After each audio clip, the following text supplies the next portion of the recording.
오늘 주신 하나님의 말씀은 예레미야 20장 7절에서 9절 말씀입니다. 제가 봉독해 올리겠습니다. 여호와여, 주께서 나를 권유하심으로 내가 그 권유를 받아 싸우며 주께서 나보다 강하사 이기셨으므로 내가 조롱거리가 되니 사람마다 종일토록 나를 조롱하나이다. 내가 말할 때마다 외치며 파멸과 멸망을 선포함으로 여호와의 말씀으로 말미암아 내가 종일토록 지옥과 모욕거리가 됨이니이다. 내가 다시는 여호와를 선포하지 아니하며 그의 이름으로 말하지 아니하리라 하면 나의 마음이 불붙은 것 같아서 골수에 사무치니 답답하여 견딜 수 없나이다. 아멘. 아멘. 한 주간도 열심히 수고하신 여러분을 축복합니다.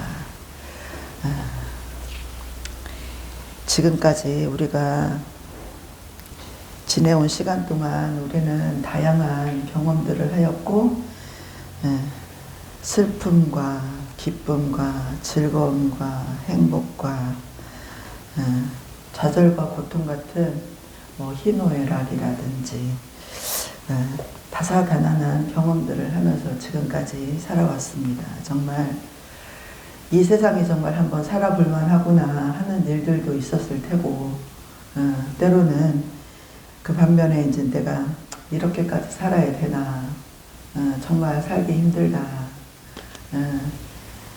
내가 이러려고 태어났나, 그런 고민에 빠져보았을 때도 한 번쯤은 있었을 것이라 생각해 봅니다. 본문의 예레미야나 성경에 보면은 아브라함을 비롯해서 야곱, 이사, 다윗이나 많은 선지자들, 그리고 또 신약을 와서 12제자를 비롯해서 사도 바울, 또 그 후에 많은 하나님의 사명을 감당했던 자들, 하나님이 인도하여 주셨고 지켜주셨고 보호하여 주셨고 또 우겨쌈을 당하여도 해를 당하지 않았고, 너는 내 것이라 지명하여 부른 자들에게 하나님이 뜻을 이룰 수 있도록 그 길을 열어가셨습니다. 그러나 그들의 삶 가운데 뺄 수 없는 단어가 있어요. 뺄 수 없는 단어가 있는데 그것이 뭐냐면 고난과 핍박이라는 거예요. 고난과 핍박. 광야라고 하는 그 시간, 어렵고 힘들고 고통스러운 그 시간을 인내하면서 하나님을 바라봤다는 것이 이들의 공통점이라는 것입니다.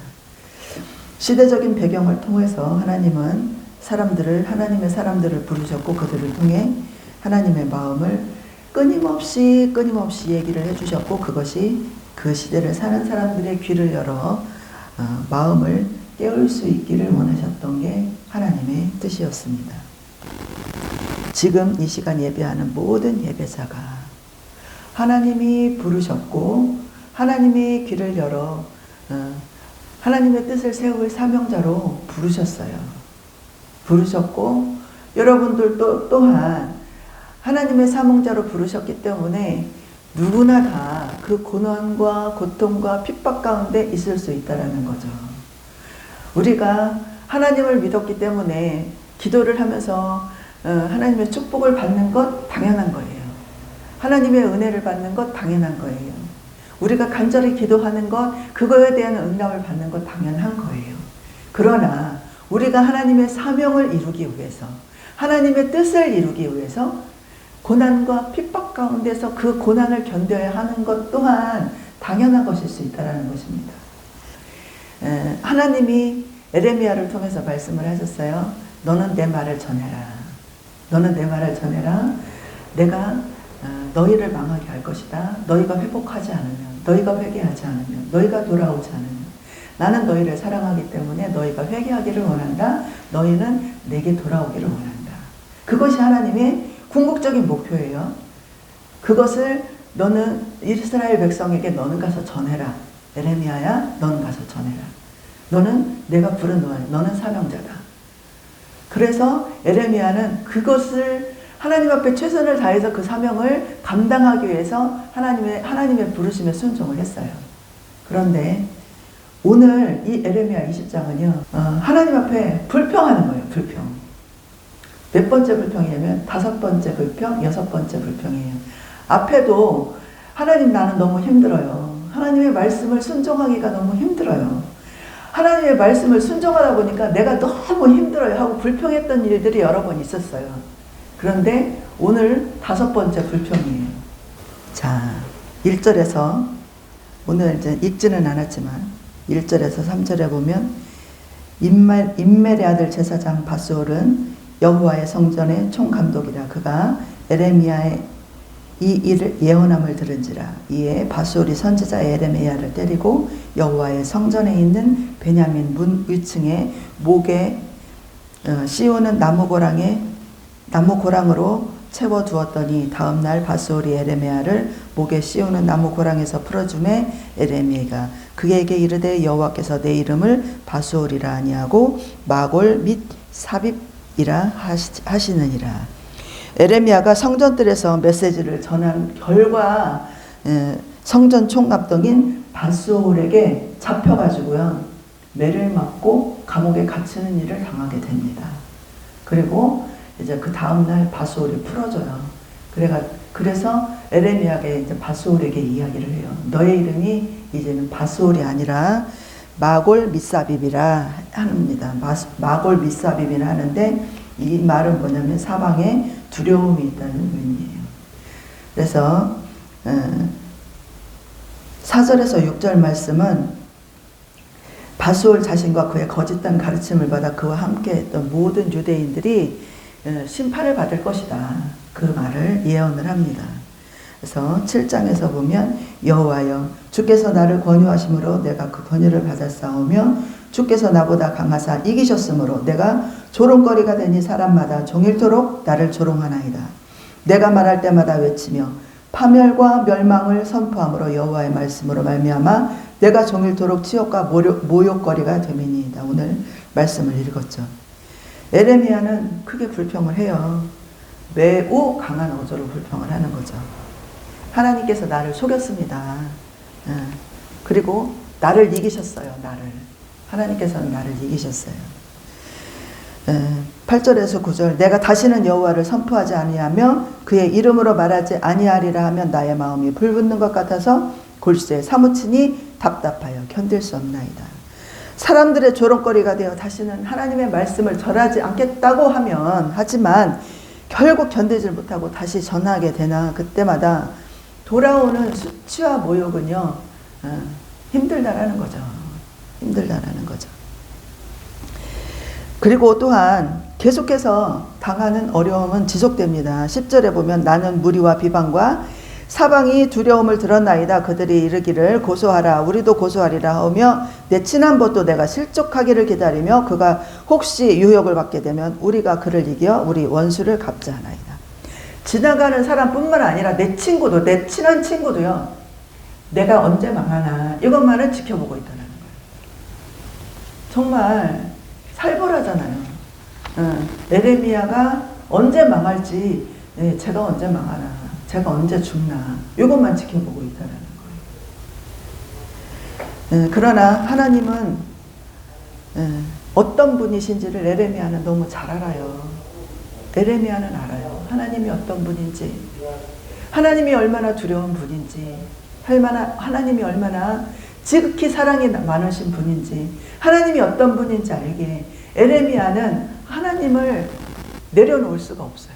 하나님의 말씀을 거부하고 떠날 수가 없어요. 결국 그들이 대적하는 것은 자기 자신이 아니라 하나님이라는 것을 알기에 그들이 하나님을 이길 수 없다는 사실을 인정하지 않을 수가 없어요. 그들이 아무리 나를 핍박하고 그들이 아무리 나를 때리고 채찍을 가하고 감옥에 가두고 이렇게 나무칼을 씌운다 할지라도 이 과정에서 에레미야는 자신의 내면을 아시는 하나님 앞에서 자기 자신을 돌아보면서 하나님이 갚아주시기를 간절히 기도를 하고 부탁합니다. 그리고 하나님을 찬송하는 그 회복하기까지 하나님 앞에 기도를 하는 그러한 모습을 보고 있습니다. 여섯 번째 불평 14절에 여섯 번째 불평. 내 생일이 내 저주를 받았다면, 나의 어머니가 나를 낳던 날에 복이 없었다면, 나의 아버지에게 소식을 전하여 이르기를 당신이 등남하였다 하여 아버지를 즐겁게 하던 자가 저주를 받았다면, 그 사람은 여호와께서 무너뜨리고 후회하지 아니하신 성읍같이 되었다면, 그가 아침에 부르짖는 소리, 낮에는 떠드는 소리를 듣게 하였다면 좋을 뻔하였나니, 이는 그가 나를 태에서 죽지 아니하였으며 나의 어머니를 내 무덤이 되지 않게 하셨으며 그의 배가 부른 채로 항상 잊지 않게 하신 까닭이로다. 어찌하여 내가 태에서 나와서 고생과 슬픔을 보며 나의 날을 부끄러움으로 보내는고 하니라. 에레미야가 너무 괴로워서 자신이 땅에서 태어난 날을 원망하고 있습니다. 우리는 여기서 하나님을 찬송하면서도 자기의 영혼 깊은 침체를 막지 못하는 연약 같은 질그릇의 선지자의 모습을 보게 됩니다. 결국 자신은 하나님의 말씀을 전하도록 부름을 받았어요. 이렇게 신실하게 살고자 하면서도 결국은 앞으로 지속적으로 이렇게 고통 가운데 살아야 한다라는 그런 어려움을 감당해야 되는 몫이 힘들고 어렵다라는 거죠. 에레미야는 하나님의 뜻을 이루기 위해 노력한 대가로 받은 것이 폭행을 당하고 성전 감옥에 갇히고 오히려 거짓된 자들에게 심판을 받으면서 수치와 모욕을 당하는 어려움, 그리고 에레미야가 하나님의 뜻을 이루지 못하고 타락해서 무너지기를 바라는 사람들의 따가운 시선을 견뎌야 하는 외롭고 힘든 싸움이었습니다. 내 편이 있는 것은 참 든든해요. 내 편이 있는 것은 한 사람이라도 내 마음을 이해해주고 내 이야기를 들어주고 또 내 손을 잡아주고 이 외로운 세상에서 그나마 견딜 수 있는 힘이 있다라는 것은 참 위로가 되고 힘이 됩니다. 저도 든든한 내 편이 있다는 것에 정말 위로가 되고 힘이 됩니다. 이 시간 홀로 있다면 얼마나 외롭겠어요. 그쵸? 혼돈 그 자체인 세상에서 정말 무엇이 참인지, 무엇이 거짓인지, 또 무엇이 옳은 것인지, 무엇이 그른 것인지 우리가 분별을 해야 돼요. 분별을 해야 돼요. 이것이 정말 진실인 것 같지만 어느 순간에 지나고 보면 거짓일 때가 허다하게 많다라는 거죠. 그것을 우리가 영의 눈이 열려 있어서 그것을 온전하게 바라보고 분별하지 못하면요, 자칫 거짓에 넘어갈 수 있고요, 자칫 속아 넘어갈 수 있고요, 자칫 실패하고 나를 실족하게 하는 일들이 너무나도 많다라는 거죠. 세상에는 지금 너무나도 많은 그런 유혹들이 많아요. 그래서 나를 치고 넘어오는 일들이 너무나도 많다라는 이야기입니다. 내가 서 있는 이 자리가 하나님이 허락하신 자리인지, 하나님이 원하는 자리인지, 하나님이 인도하신 자리인지를 정확하게 구별을 해야 돼요. 또 세상의 유혹을 받아서 내 욕심으로 내 뜻을 구하는 자리인지도 또한 구별을 해야 된다는 이야기입니다. 예수님이 십자가를 지고 가실 때, 그 골고다 언덕길을 넘어갈 때 많은 군중들이 예수님을 십자가에 못 박아라, 예수님을 십자가에 못 박아라 소리치면서 예수님을 고통 가운데 몰아넣었어요. 그런데 그때 내가 그 자리에 있었다면 나는 예수님을 십자가에 못 박아라라고 소리 지르지 않았을까요? 나 또한 군중 심리에 의해서, 그 여파의 여론에 의해서 나 또한 예수님을 십자가에 못 박아라라고 소리 지르지 않는다라는 보장이 없다라는 거죠. 그것을 생각할 때 제가 지금 이 시대에 태어나서 하나님을 알고 예수님을 믿고 하나님의 자녀로 살면서 이렇게 복음을 전하는 자로 예수님을 십자가에 못 박아라 부르짖는 자가 아니라 주를 믿으세요. 예수님을 믿으세요. 주님은 당신을 사랑하십니다라고 복음의 증인으로 살 수 있는 게 얼마나 축복된 하나님의 은혜인지 몰라요. 우리나라에는 종교의 자유가 있는 나라이기 때문에 목숨을 걸고 종교를 지켜야 될 뭐 그러한 순교적인 그런 것은 없어요. 그러나 조금씩 조심스러워지는 것은 교회가 예전의 이미지와는 다르다라는 이야기입니다. 우리가 에레미야처럼 그렇게 순교적으로 핍박을 받으면서 복음을 전하지는 않지만 그와 버금가는 핍박을 당하고 있어요. 교회 이미지가 예전과는 같지 않다는 겁니다. 예전의 교회에 대한 이미지는요, 굉장히 좋은 이미지였고요, 선한 이미지였어요. 교회를 다닌다고 하면은 믿어줬고요.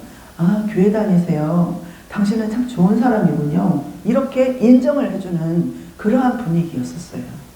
그런데 지금은 이렇게 주위를 전도를 하다 보면요, 교회를 다니는 사람으로 인해서 상처받았다는 사람이 굉장히 많아요. 우리가 그 이미지를 바꿔놔야 돼요. 다시 선한 이미지로, 아차할 때 실수를 할 수도 있고 넘어질 때도 있고 상처를 줄 수도 있고 상처를 받을 수도 있어요. 그러나 그것이 이렇게 회복이 돼야 돼요. 내 이름 앞에, 내 이름 석자 앞에 붙어있는 게 있어요. 붙어있는 게.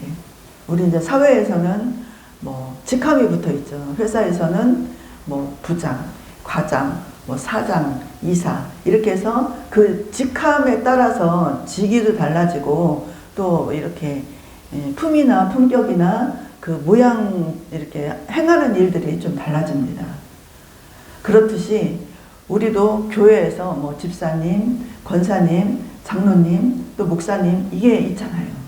그리고 우리 앞에는 모두가 다 하나님의 자녀, 크리스찬이 달라져요. 크리스찬이라는 이름이 붙어 있어요. 내 이름 앞에는 하나님의 자녀 서지민, 직함을 떠나서 크리스찬, 나는 크리스찬 서지민입니다. 이렇게 하나님의 자녀라는 명칭이 붙어 있어요. 그렇기 때문에 모든 일을 행할 때, 모든 것을 행할 때 앞서서 나는 하나님의 자녀니까, 나는 하나님의 자녀이니까 그것을 먼저 생각하시기를 바랍니다. 좀 더 하나님의 자녀로서 수준 있게, 고귀하게, 하나님의 자녀답게, 하나님의 자녀답게 우리의 모습은 그리스도의 향기가 나야 돼요. 나의 행동이, 나의 말 속에서 예수 그리스도의 모습이 보여야 합니다. 누가 뭐라고 해도 그것이 환난이나 핍박이나 어려움을 할지라도 우리의 모습 속에서는 예수가 보여야 하고 그분의 예수 그리스도의 빛이 비추어져야 합니다. 그래서 어둠 가운데 있을지라도 예수 그리스도의 빛으로 그것이 환하게 비춰져야 된다는 이야기입니다. 내가 다시는 여호와를 선포하지 아니하며 그의 이름으로 말하지 아니라 하면 나의 마음이 불붙는 것 같아서 골수에 사무치니 답답하여 견딜 수 없나이다. 다시 한번 말씀드리겠습니다. 내가 다시는 여호와를 선포하지 아니하며 그의 이름으로 말하지 아니하리라 하면 나의 마음이 불붙는 것 같아서 골수에 사무치니 답답하여 견딜 수 없나이다. 아멘. 에레미야의 고백처럼 가슴에 불이 붙으면 삽니다. 무엇보다 말씀에 뜨거운 열정과 불을 소유하시길 축복합니다. 아멘. 아멘. 할렐루야. 하나님 감사합니다. 때로는 힘들고 연약해서 무너지고 일어날 힘이 없을 때 주님을 바라봅니다. 아버지 언제나 다시 일어날 힘을 주시고 보듬어 주심에 감사합니다. 우리를 있게 하심이 은혜이고 축복이고 감사이기에 부르심에 아멘하는 자에게 허락하신 사명을 감당하게 하시고 잘 이기는 자로 승리하게 하옵소서. 일어나게 하시고 부흥하게 하시고 잘되고 세워지는 주의 은혜가 임하게 하옵소서. 성령의 충만함을 허락하여 주시고 때를 얻든지 못 얻든지 복음의 증인이 되게 하시고 이 시대를 깨우는 교회가 되게 하옵소서. 드린 예물을 축복하여 주시고 주의 나라가 확장되게 하옵소서. 가정의 평안과 기업이 확장되는 축복을 허락하옵소서. 예수님의 이름으로 기도드립니다. 아멘. 예수의 이름으로 나는 일어서리라. 주가 주신 능력으로 나는 일어서리라. 원수가 날 향해 와도 쓰러지지 않으리. 주가 주신 능력으로 주가 주신 능력으로 주가 주신 능력으로 일어서리.